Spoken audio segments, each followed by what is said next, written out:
வணக்கம் நண்பர்களே. திமுக தலைவர் ஸ்டாலினின் ஆட்டம் முடிந்தது. கொளத்தூரை இழந்தது போல, கோட்டையை இழந்தது போல மொத்தத்தையும் நீங்கள் இயக்கப் போவது உறுதி. உங்களை சுற்றி இருப்போர் ஏமாற்றுவது அறியாமல் இருந்தா நாங்கள் என்ன செய்வது ஸ்டாலின் சார் என திமுக தலைவர் ஸ்டாலினுக்கு தாவேகா கேள்வி எழுப்பியிருக்கு. திமுக தயவுல தான் தற்போது தாவேகாவின் விஜய் ஆட்சி நடைபெறுகிறது. ஜனாதிபதி ஆட்சி வந்துவிடக்கூடாது, அதன் மூலமாக பாஜக ஆட்சி தமிழ்நாட்டிற்கு வந்துவிடக்கூடாது என்ற அடிப்படையில் தான் கூட்டணி கட்சிகளை வழி அனுப்பி வைத்தேன் என திமுக தலைவர் ஸ்டாலின் பேசியிருந்தார். அவருக்கு பதில் கொடுக்கும் வகையில் தாவேகா ஐடி விங் வெளியிட்டிருக்கிற சமூக வலைதள பதிவில் மக்கள் சக்தியின் ஆதரவால் தனிபெரும் கட்சியாக தேர்ந்தெடுக்கப்பட்டிருக்கும். ஜனநாயக சக்திகளின் ஆதரவால் மனசாட்சி உள்ள மக்களாட்சி அமைக்கப்பட்டது. மக்களின் ஜனநாயக முறையிலான தீர்ப்பை மதித்து ஜனநாயக சக்தியின் எங்களுக்கு துணை நிற்கின்றன. ஆட்சி என்றால் தனக்கு மட்டுமே, அதிகாரம் என்றால் தன் குடும்பத்திற்கு மட்டுமே என்று சிலர் இருக்கிறாங்க. நாங்கள் அப்படியா இருக்கிறோம்? ஆதரவளித்த ஜனநாயக சக்திகளுக்கு முழு மனதோட ஆட்சியில் பங்கையும் அதிகார பகிர்வையும் கொடுத்திருக்கிறோம். கூட்டணி என்ற பெயரில் கூட இருக்கிற கட்சிகள் மீது சவாரி செய்து அரசியல் ஆதாயங்களை மட்டும் அனுபவிக்கும் சுயநலம் மட்டுமே கொண்ட தீய சக்தி நாங்கள் இல்லை. கூட்டணியை நாங்கள் தான் அனுப்பி வச்சோம் என்று பெருந்தன்மை பேசிவிட்டு அவர்களை ஏக வசனத்தில் ஏசுவது எந்த வகையில் நல்லது ஸ்டாலின் சார்? ஆட்சி கட்டியில் பற்றிய கனவிலேயே தூங்கும் உங்களை தொட்டிலில் போட்டு புட்டி பால் கொடுத்து மேலும் தூங்க வைப்பது போல உங்களை சுற்றி இருப்போர் ஏமாற்றுவது உங்களுக்கு தெரியாதா? நாங்கள் என்ன செய்வது ஸ்டாலின் சார்? இப்படியே இருந்தால் கொளத்தூரை இழந்தது போல, கோட்டையை இழந்தது போல மொத்தத்தையும் நீங்கள் இழப்ப போவது உறுதி. உங்கள் கொத்தடிமை கூட்டமே உங்களுக்கு முற்றுப்புள்ளி வைக்கும் ஸ்டாலின் சார், இது உறுதி என தெரிவிக்கப்பட்டிருக்கு. அதே போல் அதிமுக பொதுச் செயலாளர் எடப்பாடி பழனிசாமிக்கு பதில் கொடுக்கும் வகையில் தாவேகா ஐடி விங் வெளியிட்டிருக்க சமூக வலைதள பதிவில் திரைப்படத்தில் தோன்றி புகழ்பெற்றவராம் நம் வெற்றி தலைவர் இல்லை என்று யார் சொன்னது? தலைவரே இதை தேர்தல் பிரச்சார இறுதி கூட்டத்தில் சொன்னாரே. ஆனால் இது கூட தெரியாமல் தீர்ந்து போன சக்தி திரைப்பட புகழ் என்று ஏளனம் பேசுவது ஏனோ? வலுவான மக்கள் இயக்கமாக அதிமுகவை கட்டமைக்க புரட்சித் தலைவர் எம்ஜிஆரும் அதை கட்டி காத்த ஜெயலலிதா அம்மையாரும் திரைப்படங்களில் தோன்றி புகழ் பெற்றது தான் இப்படி சொல்லி ஏளனம் செய்கிறீரா இந்த தீர்ந்து போன சக்தி? அப்போது கற்ற தொண்டர்கள் இயக்கத்தை அடகு வைத்து கரைந்து காணாமல் போக செய்த இந்த தீர்ந்து போன சக்தியை எம்ஜிஆரின் ஆவியும் ஜெயலலிதா அம்மையாரின் ஆவியும் எப்படிங்க மன்னிக்கும்? கோட் ஷூட், போட்டோ ஷூட் என்று நீங்கள் பேசுவது மட்டும் பணிவான பேச்சா, பண்பான பேச்சா? மிஸ்டர் தீர்ந்து போன சக்தி, ஆட்சிக்கு வந்து ஒரு மாதம் கூட ஆகாத எங்களை பார்த்து முன்பு என்ன செஞ்சீங்க என்று கேட்குறீங்க. மற்றும் பலராக இருந்து மயங்கி போன தீர்ந்து போன சக்தியாச்சே, இது என்ன லாஜிக்? தீர்ந்து போன சக்தி, குதிரை பேரம் நடத்த வேண்டிய அவசியமே எங்களுக்கு இல்லை. தீய சக்தியோடு நீங்கள் நடத்திய ரகசிய பேரத்திற்காக தடுமாறி ஓரமாக ஒதுங்கியதனால்தான் உலகமறிந்த பேரம். அதனால் எங்கள் மீது அவதூறு பரப்புவதை இத்தோடு நிறுத்தி கொள்வது நல்லது.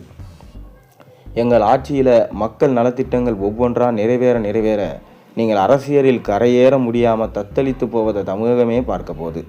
பொதுச் செயலாளர் என்ற முறையில் தமிழகம் முழுமையும் பற்றி பேசினா பரவாயில்ல. ஒரே ஒரு மாவட்டத்தில் பெற்ற வெற்றியை மற்றும் வச்சுக்கின்னு அதை பற்றி நீங்கள் பேசுகிறீங்களே, இது அர்த்தமா? நீங்கள் மாவட்டத்துக்கு உள்ளேயே அடங்கி போயதுக்கு தான் இது அர்த்தம். இந்த லட்சணத்தில் தமிழகத்தில் விரைவில் பொது தேர்தல் வரும் என்கிறீர்களே தீர்ந்து போன சக்தி. எத்தனை தேர்தல்கள் வந்தாலும் அத்தனையிலும் நீங்கள் மண்ணை கவ போவது மட்டும் நிச்சயம். கட்சியை காப்பாற்றவே கதறும் நீங்கள் எங்கள் வெற்றி தலைவர், மக்கள் விரும்பும் முதல்வர், மாண்புமிகு தமிழ்நாடு முதலமைச்சரை பற்றி பேசுவதை பார்த்து சிலுவம்பாளையத்தில் இருக்கும் சிறு பிள்ளை கூட சிரிக்குது. இந்த யதார்த்தம் புரிந்தா சரி என தற்போது எடப்பாடிக்கும் பலத்த அடி கொடுத்திருக்கு தமிழக வெற்றி கழகம். மேலும் பிசிகாவிலிருந்து விலகி திமுகவில் இணைந்த பனையூர் பாபுவின் வரவேற்பு நிகழ்ச்சியில் பேசிய முன்னாள் முதல்வர் மு.க. ஸ்டாலின் தற்போதைய தாவேகா அரசை கடுமையாக விமர்சித்தார். ஆட்சி 6 மாதம் அல்ல 3 மாதமாவது நீடிக்குமா என்ற சந்தேகம் இருப்பதா எச்சரிக்கை விட்டிருக்காரு மு.க. ஸ்டாலின். மேலும் 6 மாதம் எதுவும் பேச மாட்டோம் என சொல்லியிருந்தோம், ஆனால் அதற்கு முன்பே பேசக்கூடிய சூழல் வந்துவிட்டது என சொல்லியிருக்கார். விசிக செய்யூர் தொகுதி முன்னாள் எம்எல்ஏவுமான பனையூர் பாபு சென்னை அறிவாலயத்தில் திமுக தலைவர் ஸ்டாலின் முன்னிலையில் திமுகவில் இணைஞ்சார். மேலும் அப்போது 100க்கும் மேற்பட்டோர் திமுகவில் இணைஞ்சாங்க. மேலும் திமுகவை பொறுத்த வரைக்கும் எதிர்கட்சியாக இருக்கும்போது தான் வேலை அதிகமாக இருக்கும்.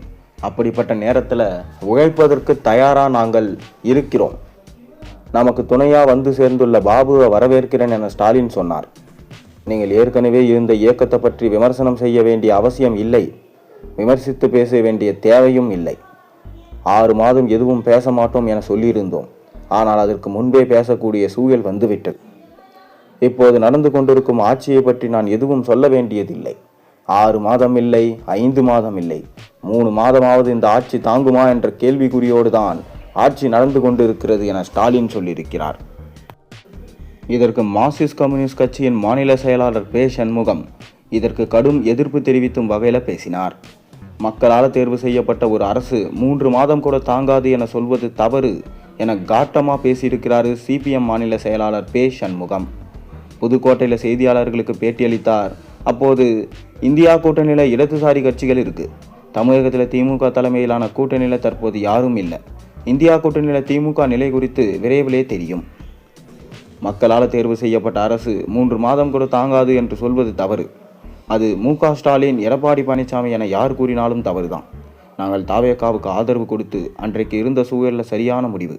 மக்களால் தேர்வு செய்யப்பட்ட அரசு அமைவது முக்கியமானது. திமுகவுக்கு பெரும்பான்மை கிடைக்கல, அதிமுகவுக்கு பெரும்பான்மை கிடைக்கல. 3வது உள்ள ஒரே கட்சி அவங்க தான்.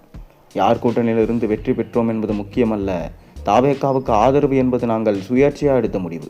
தமிழ்நாடு நலம் சார்ந்த பிரச்சனைகள், மாநில உரிமைகளில் ஒத்த கருத்துடைய பிரச்சனைகள், திமுகவோடு சேர்ந்து போராடுவோம் என்று அன்றைக்கே சொல்லிட்டோம்.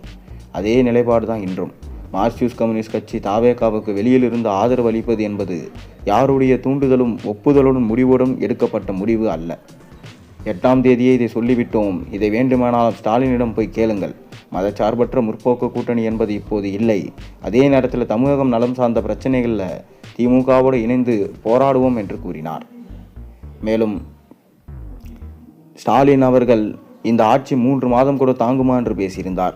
இது தொடர்பாக ஸ்டாலின் என்ன சொன்னார்னா, இன்றைக்கு தமிழ்நாட்டில் நடந்து கொண்டிருக்க ஆட்சி எப்படிப்பட்ட ஆட்சி என்பது பற்றியெல்லாம் நான் சொல்ல வேண்டிய அவசியமில்லை. ஏற்கனவே இந்த ஆட்சி பொறுப்பேற்ற நேரத்தில் நான் சொன்னேன். தொடர்ந்து திமுக கூட்டணியிலிருந்தும் அதிமுக கூட்டணியிலிருந்தும் வெளியேறி தாவேகாவில் இணைவதை நாம் பார்த்து கொண்டுதான் இருக்கிறோம். அதிமுக என்ற கட்சியே இல்லாமல் போய்விட்டது. திமுக என்கின்ற கட்சியும் செங்கலாக பேர்த்து எடுக்கிறார் தமிழக வெற்றி கழக தலைவர் விஜய்.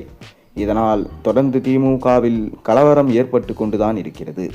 உதயநிதி ஸ்டாலின் இளைஞர்கள் மனதில் ஒரு புரட்சியை ஏற்படுத்தி மீண்டும் திமுகவை வெற்றி பாதைக்கு கொண்டு வருவாரா என்பதை நாம் பொறுத்திருந்துதான் பார்க்க வேண்டும்.